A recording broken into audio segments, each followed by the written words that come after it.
इस पर चर्चा करते हैं। तो आइए शुरू करते हैं इस बार का पावर सेंटर।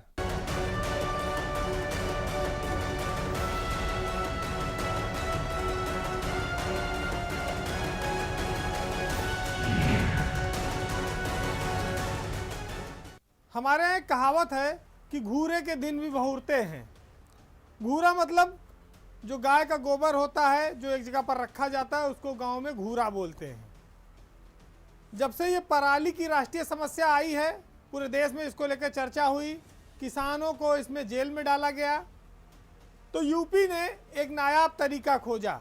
यूपी के 2 अफसरों ने योगी सरकार के सामने जो इतना बड़ा संकट था पराली का, इसको चुटकियों में हल कर दिया। उन्नाव और कानपुर देहात के डीएम ने एक बेहतरीन स्कीम निकाली है कि 2 ट्राली पराली देने पर 1 ट्राली गोबर की खाद वो मुफ्त देते हैं। किसानों की बल्ले बल्ले। एक तो पराली का कोई उपयोग नहीं, खेत में पड़ी रहती, जल्दी सड़ती नहीं, और ऊपर से अगर जला दो तो पुलिस मुकदमा लिख के जेल भेज रही थी, जुर्माना ऊपर से लगा रही थी।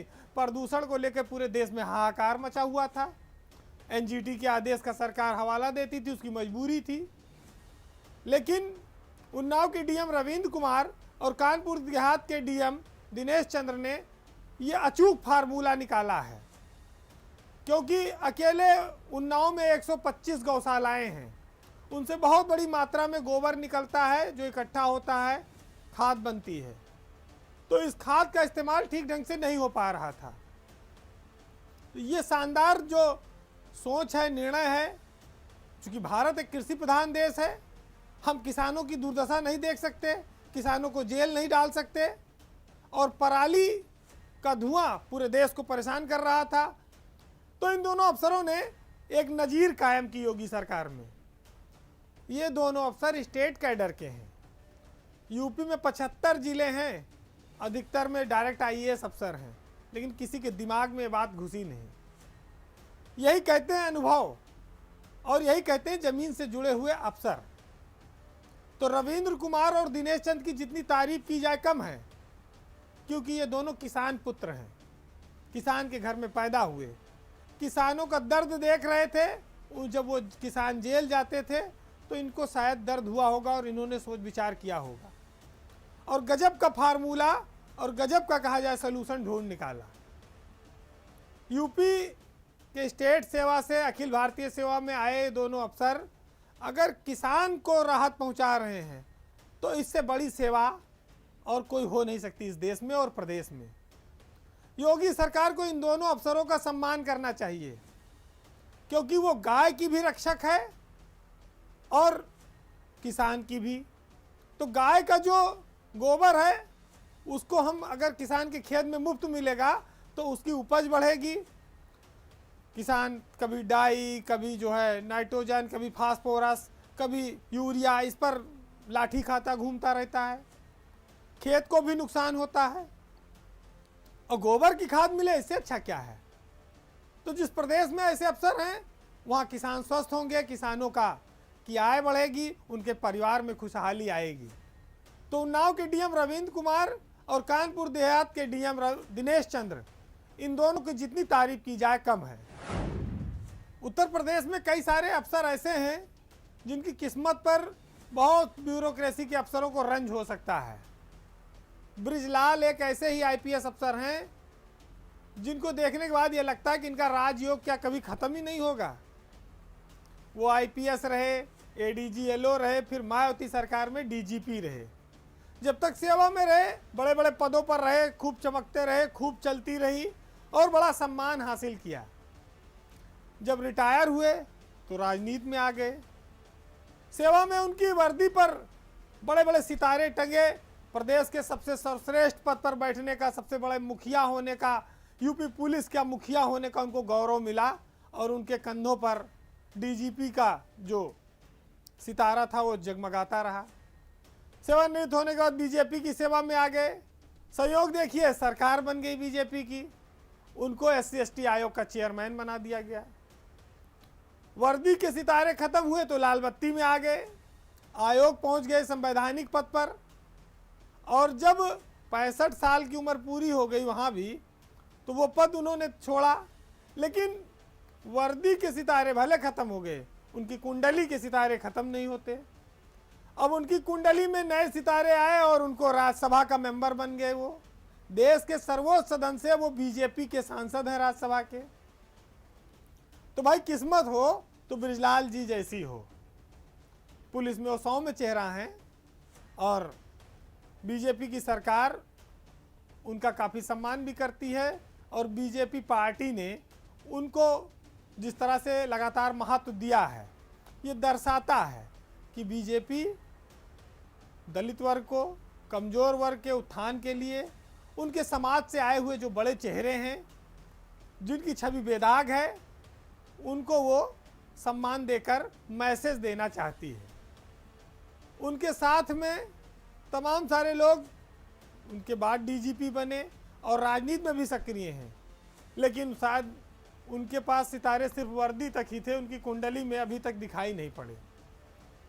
ओपी सिंह के लिए कहा जाता था कि उनको सरकार समायोजित करेगी जब वो रिटायर होकर गए, लेकिन अभी उनके कोई संभावना नहीं दिखती है। सूचना आयुक्त मुख्य का पद खाली है। इसके बाद आपके सूर्य कुमार शुक्ला, वो तो बीजेपी बाकायदा ज्वाइन किए हुए हैं, डीजी पद से रिटायर हुए हैं, बीजेपी के लिए बहुत सारा काम भी करते हैं, लेकिन अभी कुंडली से सितारे मेल नहीं खा रहे हैं। और इस सरकार के सबसे पहले डीजीपी थे हैं, तो उनको भी सरकार ने दे रखा है पद, लेकिन बृजलाल जैसी किस्मत नहीं है सुलखान सिंह। तो ये अपने आप में बड़ा शानदार मौका है। और कहा जाए कि पुलिस में शायद ही उत्तर प्रदेश के इतिहास में कोई ऐसा अफसर रहा हो जिसको इतनी ऊंचाइयां मिली हों। रिटायरमेंट के बाद भी जो लगातार बड़े बड़े पदों को, उच्च पदों को सुशोभित करता रहा हो। 2002 बैच के आईएएस अफसर हैं संजय कुमार, सहारनपुर के कमिश्नर थे। अचानक सरकार ने उनको एक दिन हटा दिया, वेटिंग में डाल दिए गए। उनकी जगह केंद्र में रहे एवी राजामौली, जो 2003 बैच के आईएएस अफसर हैं, उनको सहारनपुर का नया कमिश्नर बनाया गया। यहाँ तक तो ठीक था, लेकिन इस बात की चर्चा है कि संजय कुमार को सहारनपुर के मंडलायुक्त पद से क्यों हटाया गया। दो तरह की चर्चाएं हैं। एक कि जो बीएसपी के पूर्व एमएलसी थे इकबाल, जिनको लोग खनन माफिया और अकूत संपत्ति का मालिक बताते हैं, उन पर सरकार मुख्तार अंसारी जैसी कार्रवाई चाहती थी। दूसरा, किसानों ने जो आंदोलन किया मुजफ्फरनगर में, हालांकि उस समय संजय कुमार छुट्टी पर थे 3 दिन की, लेकिन जिस तरह से वहां पर भारतीय किसान यूनियन के राकेश टिकैत, नरेश टिकैत ने धरना प्रदर्शन और बवाल किया, उसके बाद से सरकार बड़ी असहज रही और सबका ठीकरा माना जा रहा है कि संजय कुमार पर फूटा। संजय कुमार एक अच्छे अफसर हैं, शानदार अफसर हैं। वो मंडलायुक्त के रूप में अपने 3 जिलों में सहारनपुर, मुजफ्फरनगर, शामली लगातार काम करते रहे, लेकिन चूंकि इकबाल बहुत बड़ा खनन माफिया के तौर पर उत्तर प्रदेश में हर कोई जानता है। बाबू सिंह कुशवाहा के ज़माने में इकबाल का सिक्का चलता था, पश्चिमी उत्तर प्रदेश का वो बादशाह था और सीबीआई की कई जांचें भी उन पर हैं। अब सरकार एक मैसेज देना चाहती थी पश्चिमी यूपी में भी कि अपराधियों के खिलाफ जो बुलडोजर अभियान है वो रुकेगा नहीं। योगी सरकार के इस काम को चारों ओर सराहना भी मिल रही है, लेकिन सहारनपुर में शायद कमिश्नर सरकार की उस उम्मीद पर खरा नहीं उतर पाए, जिसके चलते उनको अपना पद गंवाना पड़ा। संजय कुमार की पत्नी डीआईजी हैं, वो आईटीबीपी में तैनात हैं। संजय कुमार को अब वेटिंग में डाल दिया गया है। इससे पहले ये उत्तर प्रदेश के राहत आयुक्त रहे, इलाहाबाद के डीएम रहे, सीतापुर में रहे, कई जगहों पर महत्वपूर्ण पदों पर रहे हैं। बहरहाल अब ये देखना होगा कि सरकार, बहुत सारे अफसर यूपी में इस समय वेटिंग में हैं, करीब 1 दर्जन के करीब, उसमें संजय कुमार भी शामिल हैं। अब देखिए सरकार इन सबकी सुध कब लेती है। भारत एक ऐसा देश है जहां पर दिवाली और होली हिंदुओं का सबसे बड़ा त्यौहार माना गया है और गरीब और अमीर इसको पूरी शिद्दत से पूरे उत्साह से मनाते हैं।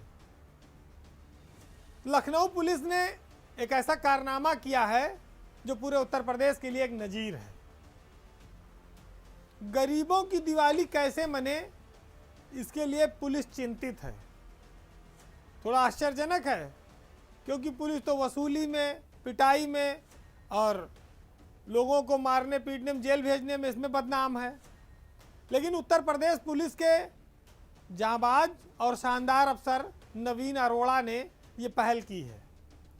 नवीन अरोड़ा लखनऊ के ज्वाइंट कमिश्नर ऑफ पुलिस हैं। 1997 बैच के आईपीएस अफसर हैं और मध्य प्रदेश के वो रहने वाले हैं। नवीन अरोड़ा ने गरीबों की दिवाली अच्छी हो, इसके लिए लखनऊ में गरीबों की दुकान से ढेर सारे सामान खरीदे और पुलिसकर्मियों को प्रेरित किया कि जो बुजुर्ग बच्चे इस दिवाली में सड़क के किनारे छोटी छोटी दुकान लगाए हैं, अगर उनका सामान नहीं बिकेगा तो निराश होंगे। पुलिसकर्मी मिसाल पेश करें कि गरीबों का सामान अगर नहीं बिकता है तो वो खरीदें और उनको कुछ पैसे मिले जिससे कि वो त्यौहार मना सके। ठाकुरगंज में एक चौकी इंचार्ज है मनोज सिंह। उन्होंने अपने अफसरों की इस बात को दिल पर लिया। मनोज सिंह ने पुलिस का नाम बड़ा ऊंचा किया है। दरोगा मनोज सिंह ने एक बुजुर्ग महिला से उसके सारे दिए खरीद लिए 500 रुपये में। अब वो महिला पूरे दिन बैठ के 2-2, 4-4 दिए बेचती, 2 रुपया, 5 रुपया, 10 रुपया इकट्ठा करती। लेकिन मनोज सिंह के इस जज्बे को सलाम। एक दरोगा ने जो इंसानियत दिखाई उसको सलाम। हमारे यहाँ दिवाली बहुत बड़ा त्यौहार है। कोई भूखा ना रहे, गरीबों का देश है। तमाम लोग ऐसे हैं जो बच्चे अनाथ हैं, जिनके माता पिता नहीं हैं। तमाम बुजुर्ग ऐसे हैं जिनके आगे पीछे कोई नहीं है। वो इसी बहाने सड़क पर बैठकर कुछ सामान बेचकर 2 जून की रोटी का जुगाड़ कर सकते हैं और 1-2 पीस मिठाई या लाई या चना कोई दे दे। तो ऐसे अफसरों को निश्चित ही दिल से सम्मान होना चाहिए, उनके लिए दिल से दुआ निकलती है। नवीन अरोड़ा अपनी पत्नी के साथ बाकायदा गरीबों की दुकान से खरीदारी करते हैं। भगवान ने उनको इतना बड़ा बनाया है, वो चाहें तो बड़े बड़े मॉल से लाखों की खरीदारी कर सकते हैं। लेकिन उन्होंने एक मिसाल पेश की है जिसका अनुसरण उनके नीचे के अधिकारी, सिपाही से लेके थाना अध्यक्ष, सीओ और आईपीएस कर सकते हैं। हमारे यहाँ कहा भी जाता है दिवाली के मौके पर जो कुम्हार गरीब दिया बनाते हैं, मूर्ति बनाते हैं, मिट्टी के सामान बनाते हैं, उन पर भगवान भी मेहरबान रहता है। कहा गया है कि गरीब के बच्चे भी खाना खा सके त्योहारों में, इसीलिए भगवान भी खुद बिक जाते हैं बाजारों में। तो नवीन अरोड़ा और मनोज सिंह दोनों को बहुत सलाम, बहुत सम्मान कि उन्होंने गरीबों के चेहरे पर मुस्कान लाने की छोटी सी कोशिश की है।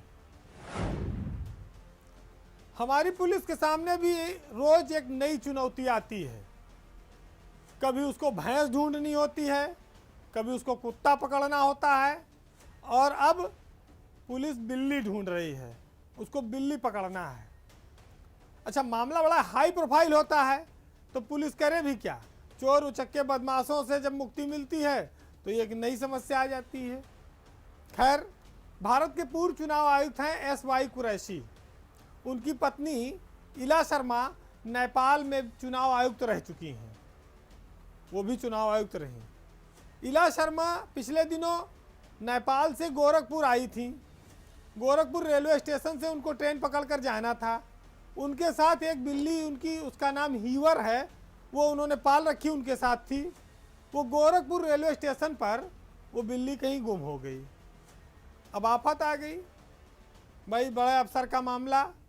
अब जीआरपी से लेके आरपीएफ सब बिल्ली खोज रही है, हीवर का कहीं पता नहीं। अच्छा, पूर्व चुनाव आयोग का मामला, 2 देशों के, काफी देर तक बिल्ली की खोजबीन हुई, फिर उसकी गुमशुदगी लिखी गई जीआरपी थाने में, तहरीर दी गई बाकायदा हीवर के लिए। अब रेलवे स्टेशन पर और शहर में कई जगह उसके लिए पोस्टर लगाए गए हैं कि हीवर अगर कहीं मिल जाए तो उसको इस पते पर, इस मोबाइल नंबर पर सूचित करिए। और इतना ही नहीं, बिल्ली को खोजने वाले को 11,000 रुपये का इनाम भी दिया जाएगा। ठीक है, जानवर हैं, उनसे इंसान का प्रेम होता है और स्वाभाविक है कि पूर्व चुनाव आयुक्त इला शर्मा जी को भी अपनी बिल्ली से बेहद प्यार रहा होगा। हमारे देश में बिल्ली को लेकर तमाम सारी कहावतें हैं कि साहब बिल्ली के गले में घंटी कौन बांधे और बिल्ली दूध पी गई, लेकिन यहाँ मामला उल्टा है। बिल्ली गायब है, पुलिस परेशान है। अब पुलिस को बिल्ली को खोजना होगा। अब पता नहीं बिल्ली किसके पास चली गई, कौन पकड़ ले गया, कौन अपने घर में पाल ले है। पुलिस के सामने ये भी समस्या है कि कहाँ से उसको ढूंढे। लेकिन ये पूरा मामला चर्चा का विषय बना है और राष्ट्रीय स्तर का ये मामला है और 2 देशों से भी जुड़ा हुआ है। तो हम ईश्वर से यही मनाएंगे कि जीआरपी पुलिस को जल्दी से इससे निजात दिलाओ और बिल्ली कहीं से भी ढूंढ के लाओ, जिससे पुलिस के सर से बवाल टले। यूपी में आईपीएस अफसरों के बुरे दिन चल रहे हैं। अभी बिकरू कांड में डीआईजी पीएससी अनंत देव को सस्पेंड कर दिया गया। अनंत देव कानपुर में 2 साल तक एसएसपी रहे। उनके जाते ही दिनेश पी नए एसएसपी आए थे और बिकरू कांड हुआ, जिसमें 8 पुलिसकर्मी मारे गए, एक सीओ भी शहीद हुए। एसआईटी ने जांच की, उसकी रिपोर्ट के बाद मुख्यमंत्री ने अनंत देव तिवारी को निलंबित कर दिया है और जो तत्कालीन एसएसपी थे, जो इस समय झांसी में एसएसपी हैं दिनेश पी, उनको भी कारण बताओ नोटिस जारी किया गया है। अनंत देव पर यह आरोप है कि 70 मुकदमे के आरोपी विकास दुबे को उनकी नज़र उन पर क्यों नहीं गई।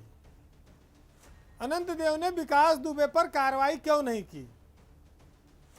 जो थाना अध्यक्ष था उसकी तमाम खिलाफ रिपोर्ट के बावजूद वो पद पर कैसे बना रहा।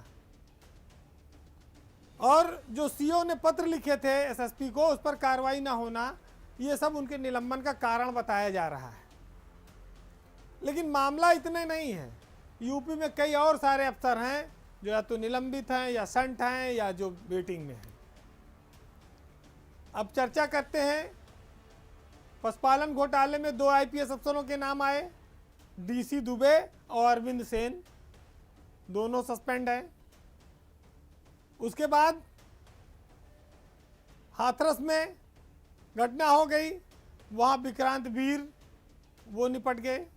इससे पहले नोएडा में वैभव कृष्णा और 4-5 और आईपीएस अफसरों के नाम आए। वैभव कृष्णा आज तक साइड में हैं, संट में हैं। लेकिन एक जो सबसे बड़ा मामला है उस पर सरकार अभी कार्रवाई करने में असफल साबित हुई है। महोबा का मणिलाल पाटीदार। मणिलाल पाटीदार पर हत्या का आरोप है, उनकी कुर्की निकल चुकी है, लेकिन उनको अब तक गिरफ्तार नहीं किया जा सका है। तो योगी सरकार ने जिस तरह से तेजी से कार्रवाई की है उससे आईपीएस अफसरों में हड़कंप तो है, लेकिन देखिए अपने यहाँ कहा जाता है कि हर का माने पर का न माने। बेईमानी से बाज आते नहीं हैं, जैसे जिले जाते हैं खुदा हो जाते हैं और फिर वसूली कार्यक्रम चालू। और कई तो ऐसे हैं कि जो जिले से हटने के बाद भी, जैसे पशुपालन घोटाले में हुआ, इधर उधर दाएं बाएं हाथ मार लेते हैं। तो फिलहाल यूपी के आईपीएस अफसरों के सितारे गर्दिश में हैं, संभल कर चलना होगा और नहीं संभले तो गड्ढे में गिरेंगे। तो इस बार के पावर सेंटर में इतना ही। अगले सप्ताह आपसे फिर मुलाकात होगी, तब तक के लिए नमस्कार।